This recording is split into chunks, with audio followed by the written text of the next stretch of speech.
আসসালামু আলাইকুম ওয়া রাহমাতুল্লাহি ওয়া বারাকাতুহু। আল্লাহর শুকরিয়া আদায় করছি, আলহামদুলিল্লাহ। রাসূল করিম সাল্লাল্লাহু আলাইহি ওয়াসাল্লামের প্রতি দুরূদ ও সালাম বর্ষিত হোক, সাল্লাল্লাহু আলাইহি ওয়াসাল্লাম।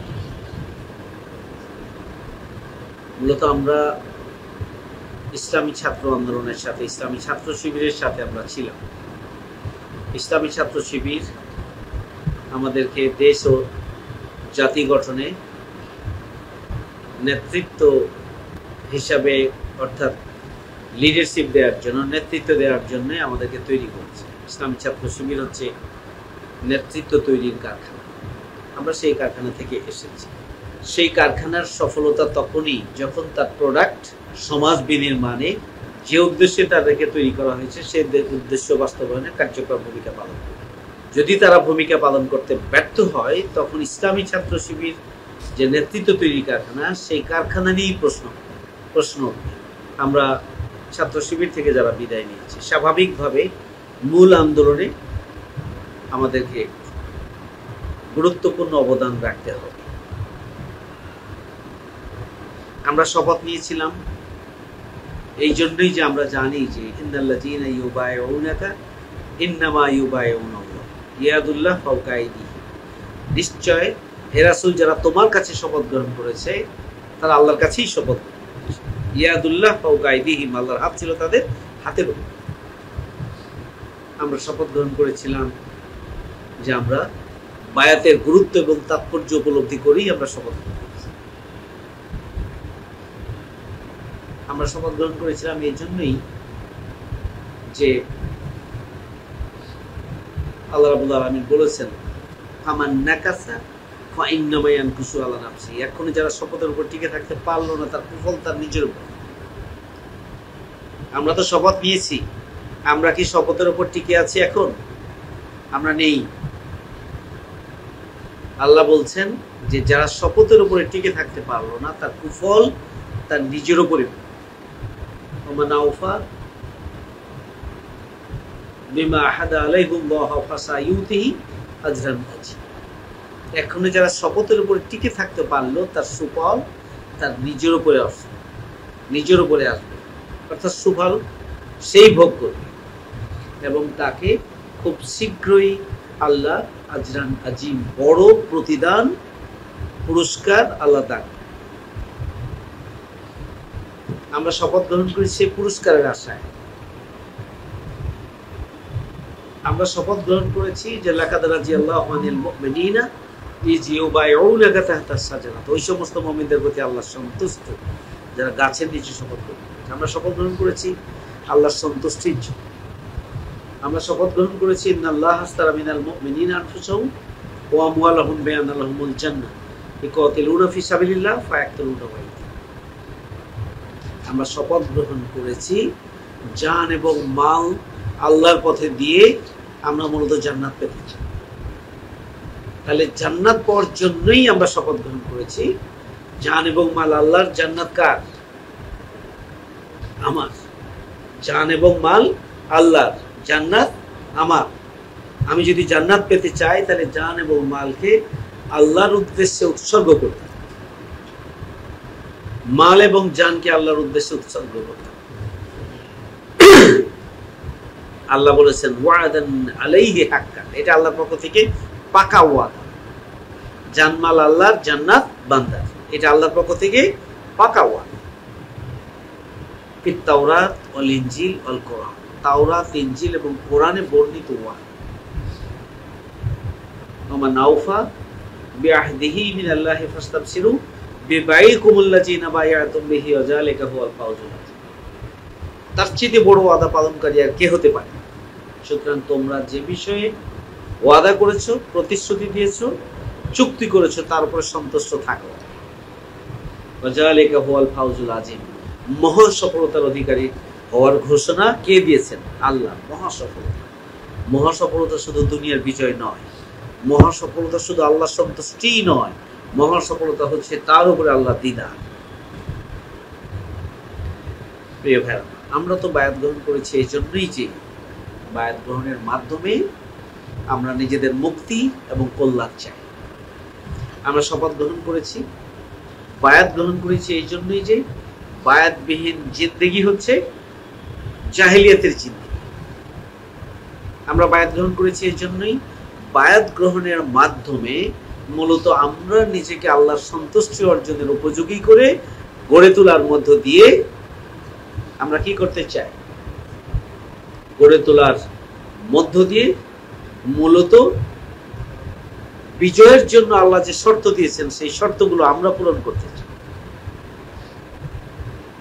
আল্লাহ রাব্বুল আলামিন বলেছেন না, ওয়াউখরা তুহিব্বুনাহা নাসরুম মিনাল্লাহি ওয়া ফাতহুন কারীম, তোমাদেরকে তাও দেওয়া হবে যা তোমরা আকাঙ্ক্ষা করো, সেটি হচ্ছে আল্লাহর ভয়, সেটি হচ্ছে আল্লাহর সাহায্য এবং বিজয়, সেটিও তোমাকে দেওয়া। তাহলে আমরা বায়াত কেন গ্রহণ করেছি? বায়াত গ্রহণ করেছি এই জন্য যে আমরা বায়াত গ্রহণ করার মধ্য দিয়ে নিজেকে আমরা আল্লাহর সন্তুষ্টি অর্জনের উপযোগী বান্দা হিসেবে তৈরি করতে চাই, এর মধ্যে দিয়ে আল্লাহ জান্নাত চাই। অন্যদিকে বায়াত গ্রহণ করেছি এই জন্যই যে দুনিয়ার বিজয়ের জন্য আল্লাহ যে শর্ত দিয়েছেন সেই শর্ত আমরা পূরণ করতে চাই। ওয়াদাল্লাহুল্লাযিনা আমানু মিনকুম ওয়া আমিলুস সলিহাত লা ইস্তাখলিফান্নাহুম ফিল আরদ কামা ইস্তাখলাফাল্লাযিনা ইলা আখিরিল আয়াত। সূরা নূরের 55 নম্বর আয়াতে আল্লাহ রাব্বুল আলামিন বলছেন, ওয়াদাল্লাহুল্লাযিনা আমানু মিনকুম ওয়া আমিলুস সলিহাত, আল্লাহ ওয়াদা করেছেন যারা আল্লাহর প্রতি আস্থা এবং বিশ্বাস রাখবে, যারা আমলে সালেহ করবে, তাদেরকে আল্লাহ পূর্ববর্তীদের নেই তাদেরকে আল্লাহ খেলাফত বা নেতৃত্ব দান করবেন, যেভাবে পূর্বেও তিনি খেলাফত দান করেছেন সেভাবেই খেলাফত দান। তাহলে তার মধ্যে দুইটি মৌলিক গুণের কথা বলা হয়েছে, আল্লাহর প্রতি আস্থা এবং বিশ্বাস। দ্বিতীয় গুণ হচ্ছে আমলে সালেহ, তারা সৎ কাজ করবে, কল্যাণকর কাজ করবে, সত্যবাদী হবে, সত্যনিষ্ঠ হবে, সত্যের উপর প্রতিষ্ঠিত হবে। কারণ আমলে সালেহ করতে হলে তাকে সত্যনিষ্ঠ হইতে হবে, সত্যের উপর প্রতিষ্ঠিত হইতে হবে, তার কোয়ালিটি ডেভেলপ করতে হবে। এরপরে এই আয়াতের শেষে তিনটি গুণের কথা বলা হয়েছে, যে তারা কুফরি করবে না, আল্লাহর সাথে শিরক করবে না এবং তারা ফাসিকি করবে না। এই তিনটি গুণ ওই দুইটি গুণের সাথে সম্পর্ক, দুইটি মৌলিক গুণ এবং এই তিনটি গুণে মোট 5টি গুণাবলী যদি মানুষ অর্জন করে তাহলে আল্লাহ তাকে বিজয়ের দিকে নিয়ে যাবে, ব্যক্তি সফলতার জন্য এবং কর্তৃত্ব, নেতৃত্ব তথা বিজয়ের জন্য। যারা বিজয় চান তাদের মধ্যে এই কোয়ালিটি এবং গুণাবলী থাকতে হবে। আল্লাহ রাব্বুল আলামিন বলেছেন সূরা আল ইমরানের 129 নম্বর আয়াত, 39 নম্বর আয়াত, 139, ওয়ালা তাহিনু ওয়ালা তাহজানু ওয়া আনতুমুল আলাউনা ইন কুনতুম মুমিনিন, তোমরা ভয় করো না, ঘাবড়ে যেও না, তোমরাই বিজয়ী হবে যদি তোমরা মুমিন হও। তাহলে প্রকৃত অর্থে মুমিন হতে হবে, মুমিনের মতো মুমিন হতে হবে, যেটি আল্লাহ সূরা মুমিনের 1 থেকে 10 পর্যন্ত যে গুণাবলীগুলোর কথা বলেছে। আল্লাহ রাব্বুল আলামিন সূরা আহজাবের 35 নম্বর আয়াতে যে 12টি গুণের কথা বলেছেন পুরুষ এবং মহিলাদের জন্য, আলাদা আলাদা 12টি গুণের কথা বলেছেন। একই গুণ একবার পুরুষ একবার মহিলা, এভাবে উল্লেখ করে করে প্রত্যেকটি গুণকে, বৈশিষ্ট্যকে আল্লাহ উল্লেখ করেছেন। সেই গুণাবলীগুলো অর্জন করতে হবে যেটি সূরা আল ইমরানের 17 নম্বর আয়াতে আল্লাহ রাব্বুল আলামিন উল্লেখ করেছেন, আস-সাবিরিনা ওয়াস-সাদিকিনা ওয়াল কানিতিনা ওয়াল মুনফিকিনা আল মুস্তাগফিরিনা বিল আসহার। সেই গুণাবলীগুলো তাকে অর্জন করতে হবে, যে গুণাবলীগুলো সূরা তওবার 111 নম্বর আয়াতে বায়াত, চুক্তি, ওয়াদার কথা বলা হয়েছে, 112 নম্বর আয়াতে তাদের গুণাবলীর কথা বলা হয়েছে। আত-তাইবুনাল আবিদুনাল হামিদুনাস সাইহুনার রাকিউনাস সাজিদুনাল আমিরুনা বিল মারুফ ওয়ান নাহুনা আনিল মুনকার ওয়াল হাফিজুনা লিহুদুদিল্লাহ। এখানে 9টি গুণের কথা বলা হয়েছে। গুণাবলীগুলো বিজয়ের শর্ত। আল্লাহ রাব্বুল আলামিন যেটি বলেছেন যে ইন্নাল্লাহা লা ইউগাইয়িরু মা বিকাউমিন হাত্তা ইউগাইয়িরু, কোন জাতির ভাগ্যের পরিবর্তন ততক্ষণ পর্যন্ত হবে না যতক্ষণ পর্যন্ত না সেই জাতির লোকেরা নিজেদের পরিবর্তন সাধন না। তাহলে ব্যক্তি বিশেষের পরিবর্তনের মধ্য দিয়েই জাতির পরিবর্তন। আমরা সেই জন্যই তো শপথ গ্রহণ করি, শপথ গ্রহণের প্রক্রিয়ার মধ্য দিয়েই আমরা আল্লাহর সন্তুষ্টি অর্জন করব এবং এভাবে এমন একটা অবস্থানে আমরা নিজেদেরকে নিয়ে যাব যাতে করে বিজয়ের জন্য যে শর্ত, নেতৃত্ব এবং কর্তৃত্ব লাভ করার জন্য যে শর্ত, সেই শর্ত আল্লাহ আমাদের মধ্যে তৈরি করে দেন। আমরা বায়াত সর্বোপরি এই জন্যই গ্রহণ করেছি যে আমরা একামতে দিনের এই কাফেলাকে আমাদের সামগ্রিক তৎপরতা দিয়ে উত্তরোত্তর আমরা সফলতার দিকে নিয়ে যেতে চাই। আমরা এই জন্যই বায়াত গ্রহণ করেছিলাম। আমরা বায়াত গ্রহণের পরে আমাদের ছাত্র জীবন শেষ হয়েছে। আমাদের বায়াত ছিল নেতৃত্বের মাধ্যমে জান এবং মালের কোরবানির আমরা ঘোষণা দিয়েছি কার কাছে? আল্লাহর কাছে। তাহলে আল্লাহর সন্তুষ্টির জন্য নেতৃত্বের আনুগত্যের শপথের মাধ্যমে জান এবং মালের কোরবানির প্রতিশ্রুতি দেওয়ার নামই হচ্ছে শপথ গ্রহণ, বায়াত গ্রহণ করা। সূরা তওবার 111 নম্বর আয়াতের শেষ অংশে আল্লাহ বলছেন ওয়াজালিকা হুয়াল ফাউজুল আযীম, মহা সফলতার অধিকারী ঘোষণা দিয়েছেন আল্লাহ। কিন্তু তার আগেই তো বলা হচ্ছে যারা এই চুক্তির উপরে সন্তুষ্ট থাকে তাদের জন্য এই মহা সফলতা। সন্তুষ্ট থাকা মানে মেনে চলা, অনুসরণ করা, বাস্তবায়ন করা, এটি হচ্ছে সন্তুষ্ট থাকা। তাহলে কি আমরা আমাদের বায়াতের উপরে কি আমরা এখন আছি? আল্লাহ রাব্বুল আলামিন বলেছেন সূরা নহলের 91 নম্বর আয়াতে আল্লাহ রাব্বুল আলামিন বলেছেন, যখন তার মানে জিস্ট হচ্ছে যে তোমরা যখন আল্লাহকে সাক্ষী রেখে ওয়াদা করেছো, প্রতিশ্রুতি দিয়েছো, তখন তোমরা তোমাদের ওয়াদা ভেঙে ফেলো। দেখেন আল্লাহ রাব্বুল আলামিন বলছেন ওমাই ইয়াত্তাকিল্লাহা ইয়াজআল লাহু মাখরাজা, যে ব্যক্তি আল্লাহকে ভয় পায় আল্লাহ তাকে জটিলতা থেকে উদ্ধার করে আনেন, ক্রেনের ভূমিকা পালন করে আল্লাহ ভয়। সূরা তালাকের 2 নম্বর আয়াতের শেষের অংশটি ওয়ায়ারযুকহু মিন হাইসু লা ইয়াহতাসিব, তাকে এমন অবস্থান থেকে আল্লাহ রিজিক দান করেন যে সে কল্পনা করতে পারে। রিজিক মানে সম্মান, সম্পদ, অর্থ, হেলথ, হায়াত, খাবার দাবার। খাবার দাবার হচ্ছে প্রাথমিক স্তরের রিজিক। আল্লাহ বলছেন এমন অবস্থান থেকে, যে ব্যক্তি আল্লাহকে ভয় পায় এমন অবস্থান থেকে আল্লাহ তাকে রিজিক দেন কল্পনাই করতে পারে। ওমাই ইয়াতাওয়াক্কাল আলাল্লাহ ফাহুয়া হাসবুহু, যে ব্যক্তি আল্লাহর উপর নির্ভরশীল তার জন্য আল্লাহই যথেষ্ট হয়ে যায়। ইন্নাল্লাহা বালিগু আমরিহি, নিশ্চয় আল্লাহ যা বলেন সে অনুযায়ী করেন। কাদ জাআলাল্লাহু লিকুল্লি শাইইন কাদর, আল্লাহ প্রত্যেকের জন্য তার ভাগ্য নির্ধারিত করে রেখেছে। তাকওয়ার ব্যাপারে, এই যে তাকওয়ার যে এত বড় ফজিলত, তাকওয়ার ব্যাপারে আল্লাহ বলছেন ফাত্তাকুল্লাহ মাস্তাতাতু, সূরা তাগাবুনের 16 নম্বর আয়াত। ফাত্তাকুল্লাহ মাস্তাতাতু ওয়াসমাউ ওয়া আতিউন ওয়া আনফিকু খায়রুল লিআনফুসিকুম ওয়া মান ইউকা শুহা নাফসিহি ফাউলাইকা হুমুল মুফলিহুন। আল্লাহ বলছেন আল্লাহকে সর্বাত্মকভাবে ভয় করো, সর্বতভাবে ভয় করো, যতদূর সম্ভব আল্লাহকে ভয়, মানে সামর্থ্যের সবটুকু দিয়ে আল্লাহকে ভয়। এবং এরপরে আল্লাহ বলছেন 4টা বৈশিষ্ট্যের কথা, আসমাউ, আল্লাহ আল্লাহ রাসূল এবং নেতৃত্বের কথা শুনো, ওয়া আতিউন, আনুগত্য করো, ওয়া আনফিকু খায়রুল লিআনফুসিকুম, আল্লাহর পথে অর্থ ব্যয় করে, এটা তোমার নিজেদের জন্য কল্যাণ। ওয়া মান ইউকা শুহা নাফসিহি ফাউলাইকা হুমুল, যে ব্যক্তি নিজেকে সংকীর্ণতা মুক্ত রাখে, উদারতা, বিশালতা এবং সংকীর্ণতা মুক্ত রাখবে, আল্লাহ বলছেন তারা সফল। প্রিয় ভাইরা, তাহলে তারা সফল কামদের অন্তর্ভুক্ত। তাহলে এখানে আল্লাহকে সর্বতভাবে ভয় করার 4টা মৌলিক বৈশিষ্ট্য। শুনতে হবে, আনুগত্য করতে হবে, এরপর হচ্ছে আল্লাহর পথে অর্থ ব্যয় করতে হবে, নিজেকে সংকীর্ণতা মুক্ত রাখতে হবে। প্রিয় ভাইরা, 4টি শর্ত যদি আমরা পূরণ করতে পারি তাহলে আল্লাহর ভয় কাফার হবে। এবং এই 4টি শর্ত পূরণ করতে পারলে যদি তাকওয়া হয়, মুত্তাকি হওয়া যায়, তাহলে আমার আল্লাহকে যারা ভয় করে তার রিজিকের দায়িত্ব কার?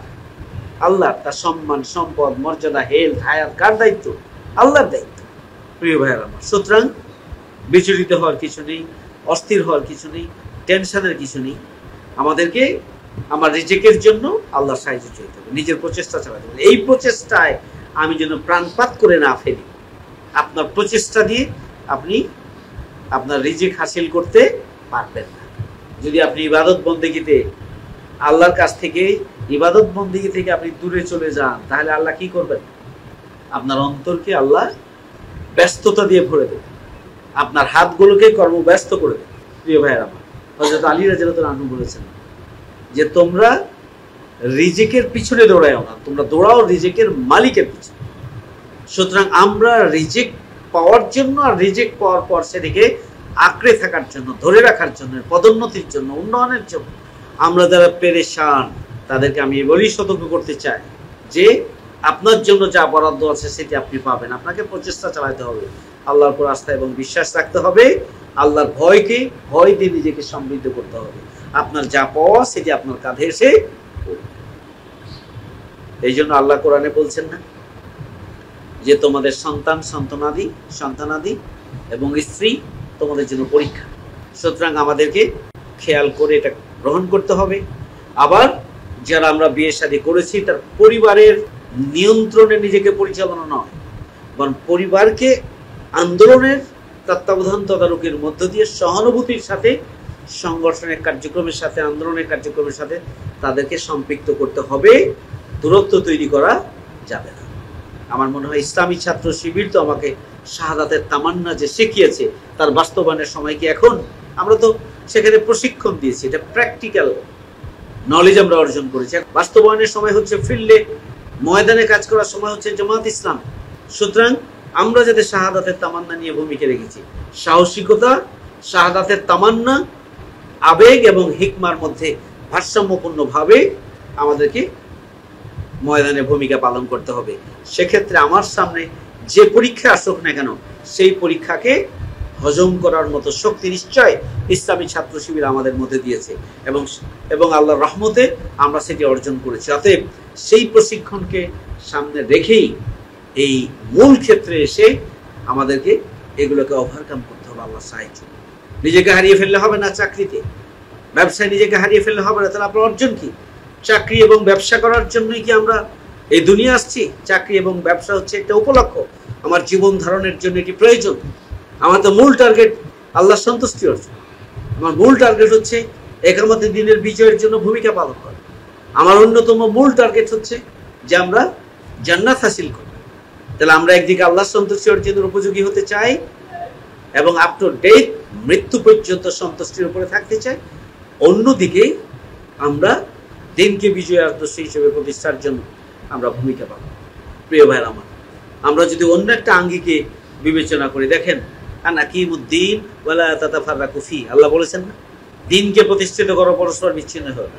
ওয়াজাহিদু ফিল্লাহি হাক্কা জিহাদিহি, দিন প্রতিষ্ঠার কাজ থেকে হক আদায় করে করো।